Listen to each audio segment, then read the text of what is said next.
Good morning class 8. So in today's video we are going to read about our next natural resource, that is water. So regarding to this term we will read about the availability of water, distribution of water and water scarcity, and then we will also read about the methods by which we can conserve to this natural resource. Okay, so in this video basically हम water का क्या importance है, उसको जो है उसका distribution कैसा है वर्ल्ड में, कहाँ पर कितनी उसकी प्रेजेंस है, ओके, और वाटर जो है उसका लेवल क्यों डिग्रेड हो रहा है, ओके, यानी contamination of water, and then we will move towards the water scarcity, यानी जल पानी की कमी या shortage of water in English, and then we will read about the conservation of water. I mean to say we will read at the end of our video about the conservation of water, jal संरक्षण in Hindi.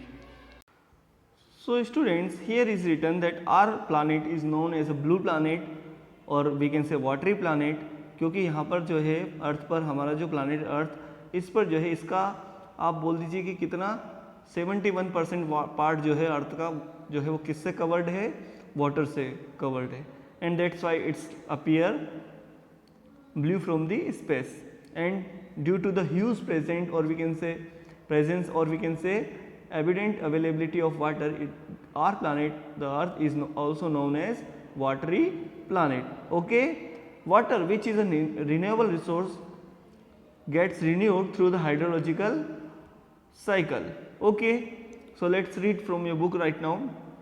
Our planet is also called the watery planet or blue planet as it has abundance of water. Abundance यानी बहुत ज़्यादा availability जिसको होती है, which is found in solid, liquid and gaseous form, और इन तीनों रूपों में, तीनों अवस्थाओं में पाया जाता है हमारे अर्थ पर, सॉलिड फॉर्म में भी, लिक्विड फॉर्म में भी और गैसियस फॉर्म में. गैसियस फॉर्म में ये एटमॉस्फेयर में प्रेजेंट रहता है.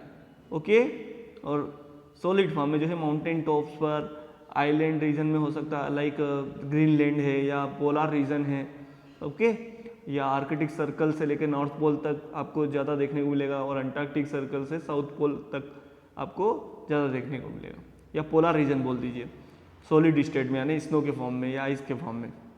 एंड लिक्विड फॉर्म में तो ये ऑल ओवर वर्ल्ड अवेलेबल है, लाइक रिवर्स में, ओशियंस में, सीज में, लेक्स में, वेल्स में, अंडरग्राउंड वाटर, ऐसे. So these are the 3 states of water which are present on our अर्थ.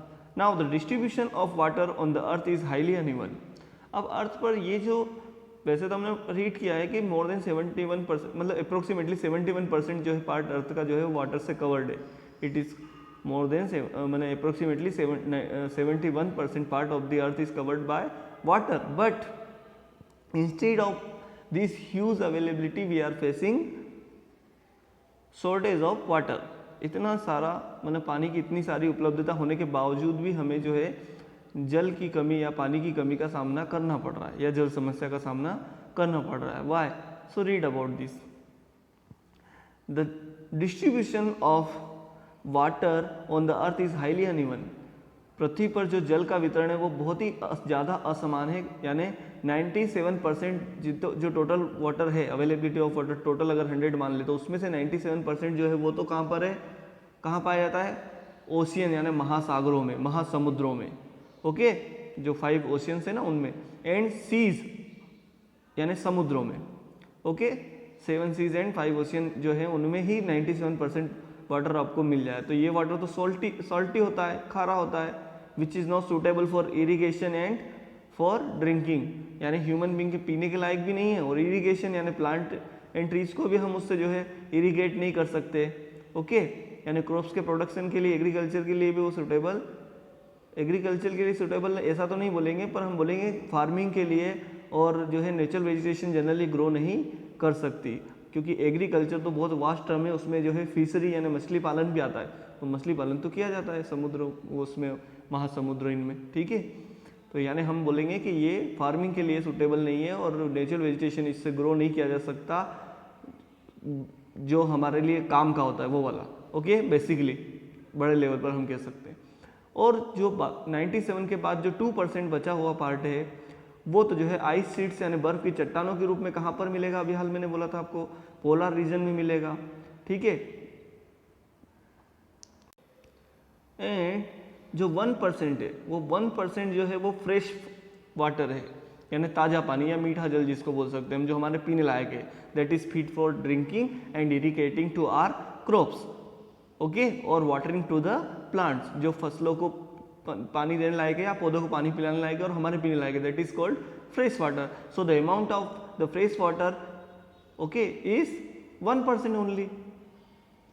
सो मैंने जो 71% वाटर हम बोल रहे हैं कि मतलब अर्थ का जो 71% पार्ट पानी से कवर्ड है, तो उस वाटर को टोटल अगर हम 100 में काउंट करें तो हम देख रहे हैं कि 97% तो जो है वो सॉल्टी वाटर है, 2% जो है वो आइस शीट्स के फॉर्म में है या माउंटेन टॉप्स पर है या पोलर रीजन में है, और 1% है वो फ्रेश वाटर है. ये लेक्स में, रिवर्स में और वेल में, ग्राउंड वाटर और अंडर द ग्राउंड है, ये 1%. So the two sources of fresh water availability on the earth are the surface water in the form of rivers, streams and ground water which is available. यानी 3 forms हमने water के पढ़े हैं, solid, liquid and gas. तो ये बोल रहे हैं कि सॉलिड और लिक्विड जो है वो तो सरफेस वाटर है, मतलब जमीन पर हमें मिल जाएगा, ओके, अलग अलग रूपों में, लाइक नदियों के रूप में, स्ट्रीम झरनों के रूप में, या ग्राउंड वाटर यानी भूमिगत जल के रूप में, which is available through the seepage of water below the ground. यानी ग्राउंड वाटर जो होता है वो पानी के सीपेज यानी रिसने, जमीन के अंदर रिसने की वजह से वो जमीन के अंदर अवेलेबल होता है, यानी तो हम उसे ग्राउंड वाटर बोलते हैं. तो जो अगला जो फॉर्म है सॉलिड और लिक्विड को छोड़ दे तो जो तीसरा जो फॉर्म हमने पढ़ा गैसियस फॉर्म ऑफ वाटर, वो जो है सरफेस वाटर नहीं है, यानी वो एटमॉस्फेयर में है, ओके. यानी एटमॉस्फेयर के अंदर जो water that is present in the air is known as gaseous form of water, okay, या ह्यूमिडिटी के फॉर्म में जो अवेलेबल होता है हमारे एटमॉस्फेयर में. तो गैसियस फॉर्म ऑफ वाटर जो है वो उसको तो हम एक्सेस कर नहीं सकते, ओके, बट हमने उसका भी तरीका निकाला.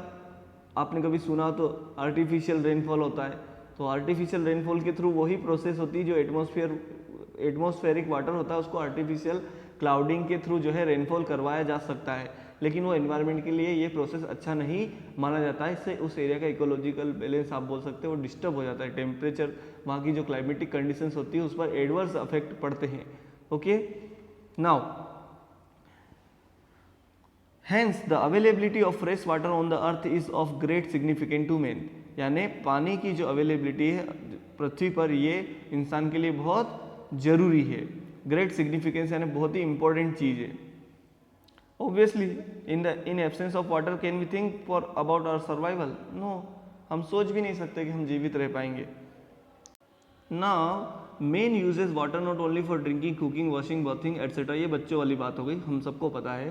हम जो है वाटर का यूज़ इनके अलावा भी बहुत सारी चीज़ों के लिए करते हैं, like but also for other activities like agriculture यानी कृषि के लिए, इंडस्ट्री उद्योगों के लिए, है ना, जनरेशन ऑफ हाइड्रो इलेक्ट्रिसिटी यानी जल बिजली जिसको बोलते हैं हम, माने पानी से बनने वाली बिजली के लिए बना उपयोग किया जाता है पानी का, okay. Hydro electricity, electricity that is found by using water is called hydro electricity. फिर नेविगेशन यानी आने जाने के लिए, ओके, वाटर ट्रांसपोर्ट जिसको बोलते हैं that is known as navigation.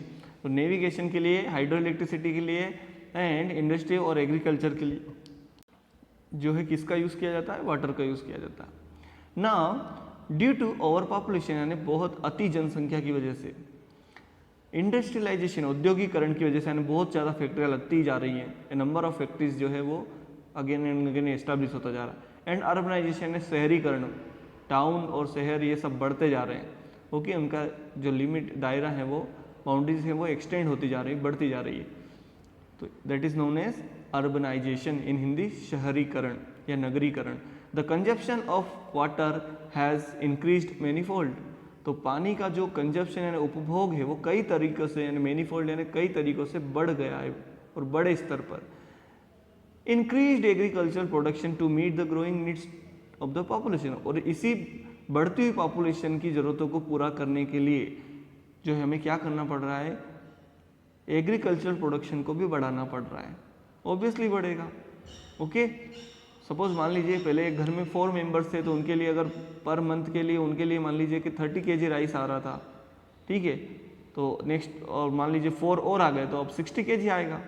तो 60 kg तो जो नेक्स्ट 30 kg इंक्रीज हुआ वो एग्रीकल्चर पर ही बर्डन पड़ेगा, वहाँ पर प्रोडक्शन बढ़ाना पड़ेगा, तभी तो घर के अंदर आएगा. नाउ स्टूडेंट्स,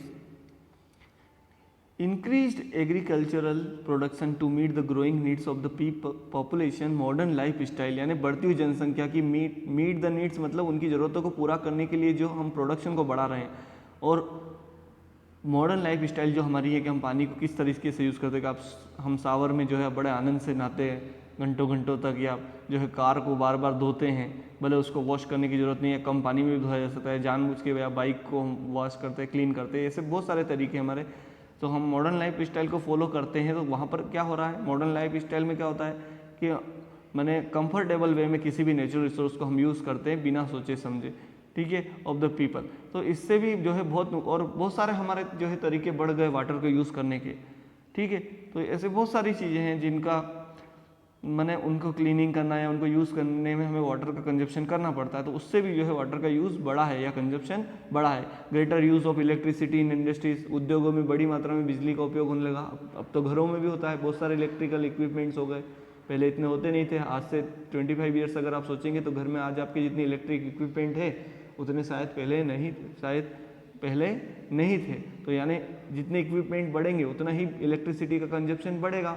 अगर कंजप्शन बढ़ेगा तो उसका प्रोडक्शन बढ़ाना पड़ेगा, और प्रोडक्शन बढ़ाएंगे तो अल्टीमेटली क्या होगा, नेचुरल रिसोर्सेज पर बर्डन पड़ता है, और नेचुरल रिसोर्स पर अगर बर्डन पड़ेगा तो जो है हम excess use of natural resource करेंगे। अगर excess use of natural resource करेंगे तो क्या होगा, पॉल्यूशन होगा, या आप बोल सकते हैं एनवायरमेंटल डिग्रेडेशन होगा, यानी पर्यावरण को उसकी गुणवत्ता में, क्वालिटी में कमी आएगी। Okay, now in many parts of the world now we are facing water scarcity. हम जो है कई जो है क्षेत्रों में अब जल समस्या देख रहे हैं। Above all the population of water bodies is due to responsible and reckless attitude of mankind. अभी जितना भी पॉल्यूशन हो रहा है वाटर बॉडीज़ में, चाहे वो industrial due to industrial expansion हो रहा हो, ड्यू टू ओवर पॉपुलेशन हो रहा हो, ड्यू टू अर्बनाइजेशन हो रहा है, या due to the excess consumption of water हो रहा है, या due to modern life style हो रहा हो, या due to excess production of agriculture product हो रहा हो, ये सारे रीज़न जो है इन सब की वजह से हमारे जो वाटर बॉडीज़ है वो पॉल्यूट हो रही हैं, दूषित हो रही हैं, और हमारा जो रवैया वो इररिस्पॉन्सिबल यानी गैर जिम्मेदाराना है। मतलब हम हर चीज़ पैसे से खरीदना है, हम ये तो सोचते हैं हमारे पास पैसे हम ये ले लेंगे, हम ये, लेकिन हम ये कभी नहीं सोचते कि ये रिसोर्स, ज़्यादातर लोग नहीं सोचते, सारे नहीं but most of the people जो है वो मॉडर्न लाइफ स्टाइल और वो सोचते नहीं है, करते तो है नहीं लेकिन सोचते भी नहीं है। करना या करेगी तो रिस्पॉन्सिबल बॉडी, लेकिन उनको करने के लिए मोटिवेट तो कोई करने वाला, लेकिन हम मोटिवेट भी नहीं करते, हम तो बस अपनी धुन में मस्त रहते हैं। और जो है लोग जो है क्या करते हैं, इन नेचुरल रिसोर्सेज को ओवर यूज़ करते हैं, एक्सेस यूज़ करते हैं, या और in other words we can say exploit करते हैं। वो ये नहीं सोचते कि इन रिसोर्सेज को कैसे जो है मेंटेन या मैनेज किया जाए, ताकि जो आने वाली जनरेशन है उनको भी इनकी अवेलेबिलिटी हो पाए। ओके, तो हमारा जो रवैया है, or attitude towards the water मैंने consumption of water that is irresponsible, गैर जिम्मेदारा, and reckless attitude of mankind. Reckless का मतलब वही नेग्लिजेंस वाला, नकारात्मक। This has reduce the availability of fresh water for human consumption. और इससे क्या हुआ है कि मानव के उपभोग के लिए जो है ये पानी का अवेलेबिलिटी कम हो गया है। ह्यूमन कंजप्शन यानी मानवीय उपभोग के लिए जो है पानी की अवेलेबिलिटी यानी फ्रेश वाटर की, कौन से वाटर की, फ्रेश वाटर की अवेलेबिलिटी कम हो गई। सोल्टी वाटर तो बहुत सारा हमने पढ़ा ना, ठीक है। 97% है total amount of water present on the earth. Now, water scarcity is prevalent in many regions of the world. दुनिया के कई सारे देशों में जल समस्या है, माने पानी की कमी की समस्या है, खासकर अफ्रीकन कंट्रीज, अफ्रीका के देशों में, वेस्ट एशिया के पश्चिमी देशों में या पश्चिमी भागों में, साउथ एशिया यानी दक्षिणी एशिया में, वेस्टर्न यूएसए यानी पश्चिमी अमेरिका में, एंड ऑस्ट्रेलिया में, which are facing acute shortage of water. और यहाँ पर एक्यूट मतलब बहुत ज़्यादा गंभीर जो है वहाँ पर पानी की कमी, बहुत ज़्यादा पानी की कमी बनी हुई है। Regions of low rainfall are drought prone and face the problems of water scarcity. अब ये जो रीजन्स है यहाँ पर वाटर स्केर्सिटी की एक प्रॉब्लम क्यों है, इसकी मेन रीज़न है एक तो लो रेनफॉल होता है, पानी कम, बारिश यहाँ पर कम होती है, एंड ड्रॉट प्रोन यानी ये सूखा संभावित क्षेत्र है, ओके, यानी वेजिटेशन भी यहाँ पर कम ही है। तो ऐसे एरियाज में जो है वाटर स्केर्सिटी की प्रॉब्लम फेस करना पड़ती है। Okay, the seasonal and annual variation in precipitation, अब क्या होता है, कहीं कहीं पर सीजनल प्रेसिपिटेशन होता है और अगर नहीं हुआ सीजन में तो फिर पूरे थ्रू आउट द ईयर वहाँ पर वाटर स्केर्सिटी हो जाएगी उस एरिया में। एनुअल वेरिएशन यानी कहीं पर कभी कम गिर जाता है, कभी ज़्यादा गिर जाता है, तो इससे भी प्रॉब्लम होती है। अनइवन डिस्ट्रीब्यूशन यानी कहीं ज़्यादा गिरता है, कहीं कम गिरता है। ओवर एक्सप्लॉइटेशन यानी ज़्यादा अगर आप यूज़ कर रहे हैं या मिस यूज़ कर रहे हैं, ठीक है, या वेस्ट कर रहे हैं पानी को, तो ये सब रीज़न है किसके, this all are the reason or causes behind the water scarcity, यानी पानी की कमी के पीछे।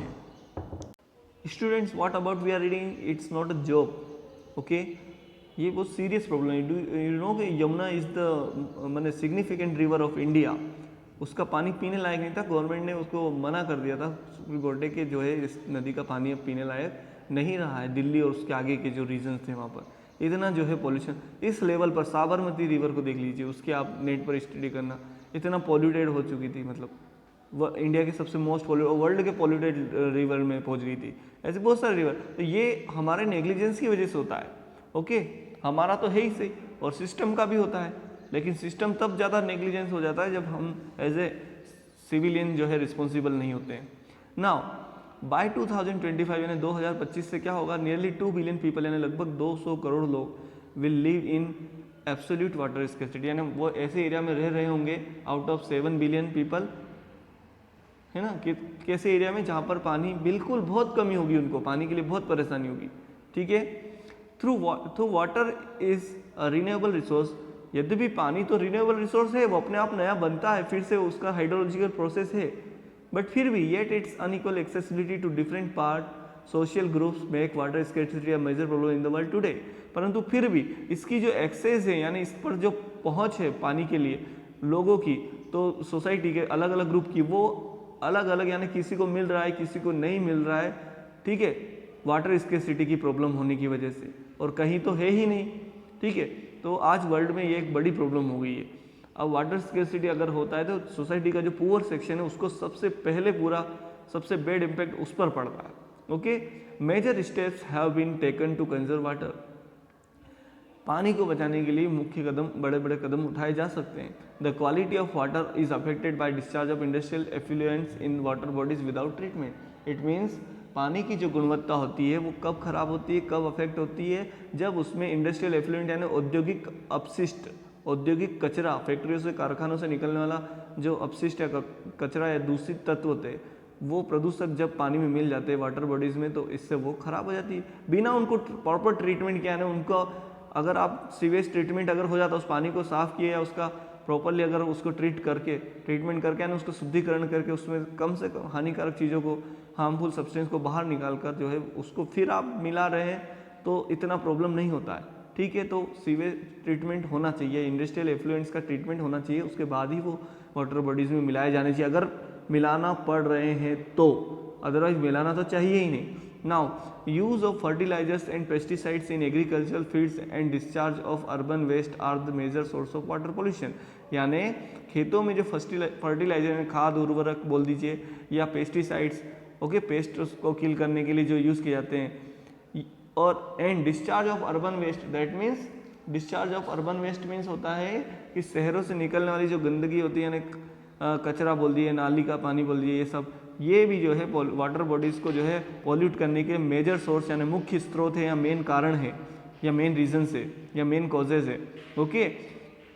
Now industrial effluents can be treated by different physical, chemical and biological methods, तो इन मेथड्स के थ्रू जो है इंडस्ट्रियल वेस्ट को, इंडस्ट्रियल एफ्लुएंट को ट्रीट किया जा सकता है before discharge into the reverse, यानी नदियों में मिलाने से पहले। Other techniques include water harvesting techniques, और पानी को उसकी जो वाटर की अवेलेबिलिटी बनाने की और टेक्निक कौन कौन सी है, वाटर हार्वेस्टिंग टेक्निक है, जिसमें जो रूफ वाटर होता है उसको जो है पानी को जमीन के अंदर, ग्राउंड वाटर में, ग्राउंड के अंदर उतार दिया जाता है, okay. Now it should be made compulsory by growing plants, reducing the wastage of water, recycling water and use of sprinklers to drip or drip irrigation in dry zone, यानी आपको growing plants यानी water harvesting हम कब कर पाएंगे, जब हम पानी के वेस्टेज को रोकेंगे, जब उसको रिसाइकल करें, जब स्प्रिंकलर मेथड का यूज़